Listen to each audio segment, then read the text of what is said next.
Bonjour à tous et bienvenue dans le récap de la semaine de Liberty Trade.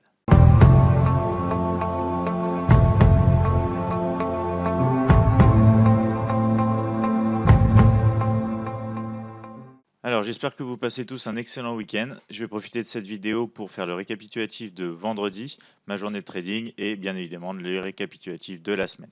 Alors on se retrouve ici sur le compte généré sur MyFXBook qui certifie les résultats. Comme vous pouvez le voir, la courbe a commencé son déclin. On a réalisé des pertes la journée de vendredi. On va voir exactement ensemble qu'est-ce qui s'est passé. Donc ici, on ouvre le compte, on voit en détail ce qui se passe. On va aller dans les historiques, donc regarder les positions que j'ai prises sur ce compte au cours de la journée, donc de vendredi.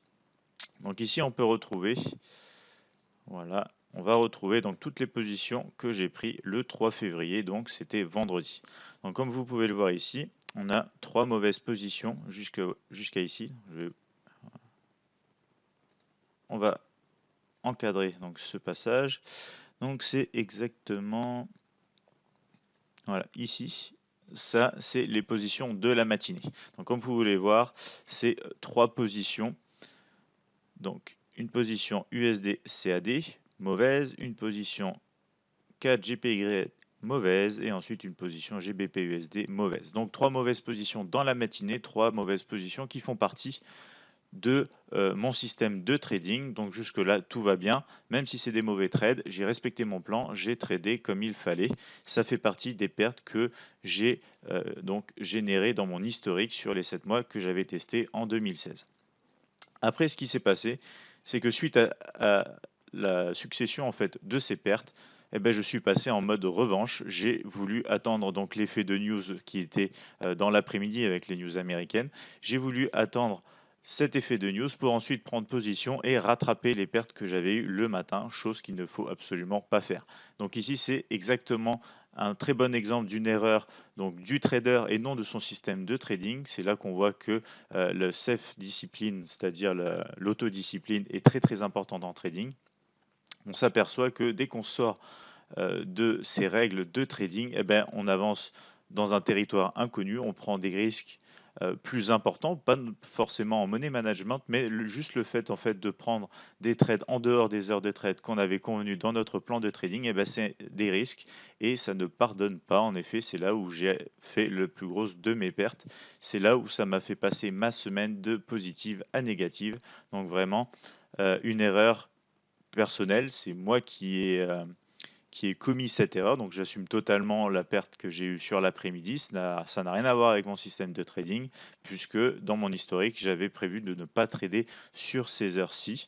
Étant donné les pertes de la matinée, je suis passé en mode revanche. J'ai décidé de prendre des trades, donc c'est la succession de trades que vous pouvez retrouver ici, donc après, voilà, ici après la position sur le GBP USD. Donc c'est, comme vous voyez, des positions qui commencent à partir de 14h06 heure de la plateforme, donc 3h06 euh, heure de Paris.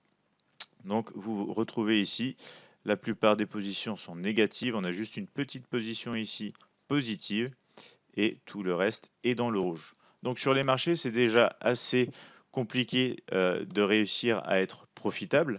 Dès qu'on sort d'un plan de trading qui est profitable, qui est bien carré et qui a des règles, eh ben, on fait vraiment forcément quasi à coup sûr des mauvaises positions car la moindre erreur ne pardonne pas en trading. Il faut savoir rester sur son plan et ne pas sortir, ne pas succomber aux émotions. Alors pour ma part, ça faisait un petit moment que je n'avais pas tradé en live sur un compte réel, donc j'imagine que c'est ce qui a de manière inconsciente agi sur mon comportement qui m'a poussé à faire ce choix et à faire donc cette erreur de trading qui m'a coûté cher.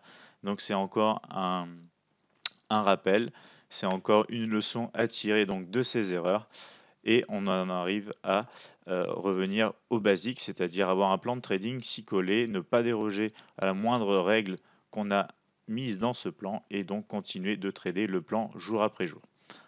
Hormis ça, je me suis aperçu que la plupart de mes trades en M5 me revenaient relativement cher en termes de commission, donc j'ai décidé de me remettre principalement sur des trades en M30 la semaine prochaine, de continuer à trader donc ce système de trading que je sais qui est profitable puisque je l'ai testé dans le passé.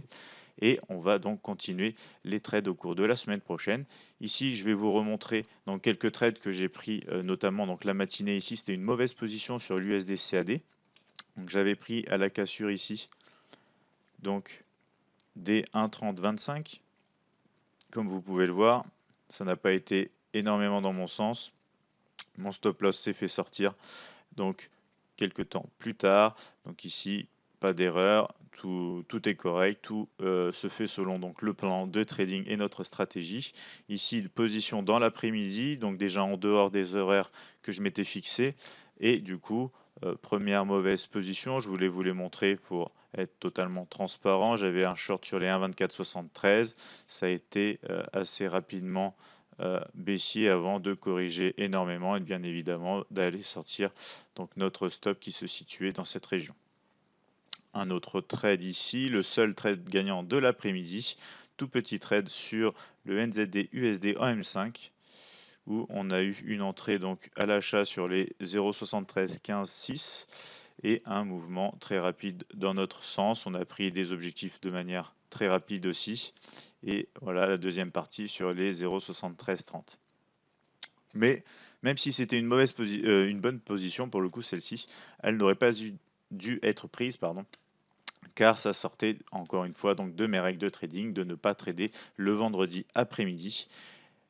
Donc vous avez bien compris la leçon de trading de cette semaine, faire très attention aux émotions, ne pas sortir de son plan de trading, ne pas succomber à la tentation de la revanche, même si on a eu des profits sur la semaine qui sont réduits à cause des pertes de fin de semaine, c'est pas grave, il faut se maintenir donc sur l'application de son plan.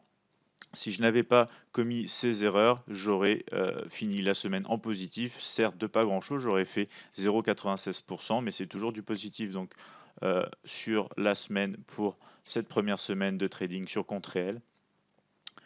Donc on va voir la semaine prochaine maintenant ce qui nous attend, mais j'ai pu notamment donc relativiser par rapport à ces pertes, puisqu'au final, c'est des pertes que je n'aurais pas eues en appliquant à la lettre mon plan de trading, et donc c'est forcément des pertes qui ne se retrouvent pas dans mon historique sur les 7 mois, même si bien évidemment dans les plus mauvaises semaines, j'avais une perte relativement équivalente au montant de cette semaine. Donc j'espère que cette vidéo vous a appris 2-3 choses. Ici, vous voyez vraiment un cas concret, c'est un compte réel. Je vous montre absolument tout.